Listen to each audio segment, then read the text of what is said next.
Hey y'all, welcome to the Oracle episode, aka How to Exit the Matrix. Let me turn down my soothing music. Ooh, nice burp. That was just a straight burp. I literally inhaled a fucking croissant before I started this. But anyway, um, so let's talk about why you're here, yeah? Let's talk about, hmm, let's talk about how, we'll come back to this part, but I really want to touch on when Morpheus says that you were born into a prison you cannot smell or taste or touch, okay?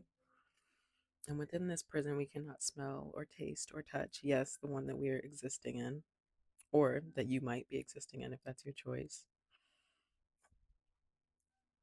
Again, there's choice. So the Oracle says to Neo, there is no point. Like, what is control? We have to find the balance between this illusion of control and this total, what's the word, abandonment of control within our own lives. Like, we have to accept that this control lies within. Mm-hmm. We have to make up our mind to accept or reject the reality that we see in front of us. Yeah. So real quick, y'all, one of the last parts of my journey that was honestly really super, super hard for me to accept was letting go of this notion that all men are absolutely terrible and do the bare minimum, because that was what I was inviting into my sphere. That is not true. That's not true. So, that deep seated wound within me that resented the disappointment that my father, gave me, the disappointment that I really was in denial about, quite honestly. Coming into my awakening allowed me to accept those things, make peace with the shadow within my entire life, like not just through my own actions, but the shadow of my parents as well. To accept their actions, not necessarily tolerate them or forgive them, but, well, yeah, to forgive them on my own terms, but never to forget. Always to use the lessons within my own discernment, that I've learned from those around me. So, hmm, the oracle also touches on this choice that's already been made. Like, I'm a firm believer that each of our souls chooses to be here at this point in time, and our journey through life is about remembering why we're here. That's the beauty. That's where the joy comes into play, is when you surrender to the lessons of life, you really can get the most out of life. When you run from the lessons, when you surrender to the monotony of the matrix, when you surrender to the monotony of capitalism and the man, then you tend to get lost. So if you feel lost, chances are you need to come home to yourself. This episode is for you. um, yeah, so we're here to try to understand why we chose to be here at this time, because the choice has already been made. So part of that choice is accepting your own God code. If we are a part of this matrix, and Neo is supposed to be this ethereal existence within a programmed world, right? Um Also, I'm highly convinced that Trinity is his protector. Like, Trinity is the divine masculine and Neo is the divine feminine, because Neo is the creator, the but they're both. Like, isn't that okay, anyway.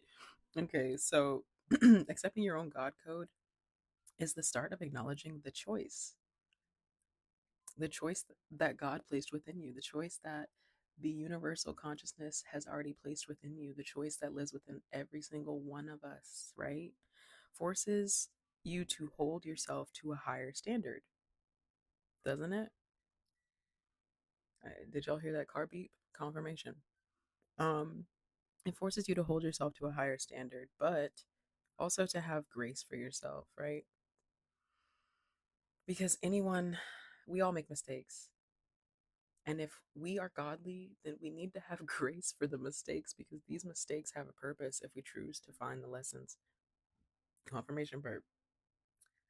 And from this, I also want to emphasize if we are the God code, then we really remember how I talked about credentials? We really need to accept the value of the autodidact. Like, follow your impulse. What do you want to learn? What are the things in childhood that you felt drawn to? Like, I was telling someone that I used to really want to be an entomologist as well. Like, again, I just liked cataloging and learning and understanding. Like, again, I've always wanted to understand everything about the world around me, bugs, the sky, the stars, like everything. And I don't have to box that. Now I know that.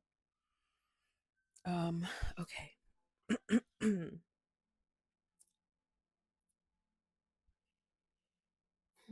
Taking a breath.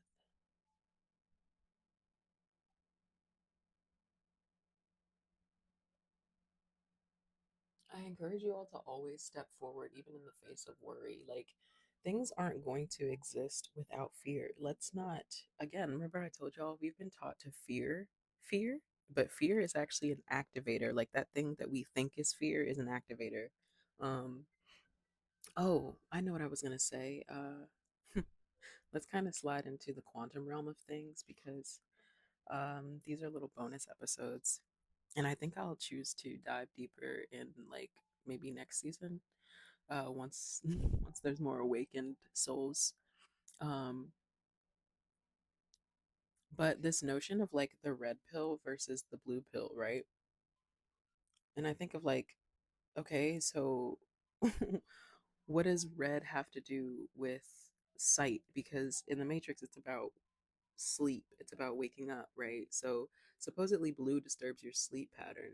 Um, Apparently, like red is a color that makes it easier for your eyes to adjust in the dark.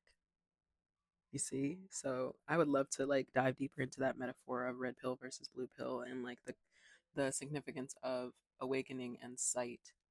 Um okay. Yeah. Okay. Excuse me. So, in order to exit the matrix, you just got to choose to do so. This is why I keep telling you all to go watch the movie. Um oh, I hear my son playing. Um yeah, my theory is that quantum. Okay, so this is the thing I was going to talk about in one of my visual episodes on my Instagram. Which, by the way, if you do not follow my Instagram, you need to go do that now because I'm way more active. I'm getting so hyperverbal. I'm way more active on Instagram than I am on Facebook. That is my hub. Also, if you want to tip me, my Cash App is Goddess Alejandra 26. That's my former Dom name. Yeah, I used to be a Dom, a soft Dom. Not for long. It was exhausting, and I was like, yeah, I'm good. um, but that's my Cash App. But better yet, my PayPal is Fanice T, my first name and my last name initial. But back to the topic. Um, my theory. My ladybug is here, by the way. My theory is that we all exist on the electron valence scale, right? Right. Stay with me. And if we all exist on this electron valence scale, right? Every time that we quantum leap, we're jumping a level. How y'all feel about that? You know? Because there's this theory that we are more likely to quantum jump in the summer, right? Right? Come on, nerds. And why is that? Because we're hot as fuck, right? That's why I encouraged y'all to continue to sweat, continue to stay heated up. Don't be in the AC. Let yourself be hot. Activate your fucking electrons. Yeah, I'm getting pumped because I really want you all to help yourselves. Stay in the sun, sweat. It's getting brighter out. That's confirmation. Stay in the sun, sweat, run, stretch in the sun. If you have the luxury of stretching naked in the sun, oof, I highly recommend. I can't wait to do that myself. Truly. I will. Like I used to laugh at people what do they call it? Sunning your yoni. But honestly, letting the sun into your fucking coochie hole, bitch, yes. I can't wait to do that in my own yard. Mm. But anyway. Oh yeah. I'm a very well-rounded individual, as you can see. So yeah, y'all. You are in charge of your destiny. Nobody else. Nothing in the clouds is in charge of your destiny. And everything in the clouds, you're a part of it too. Right. Love y'all. Bye.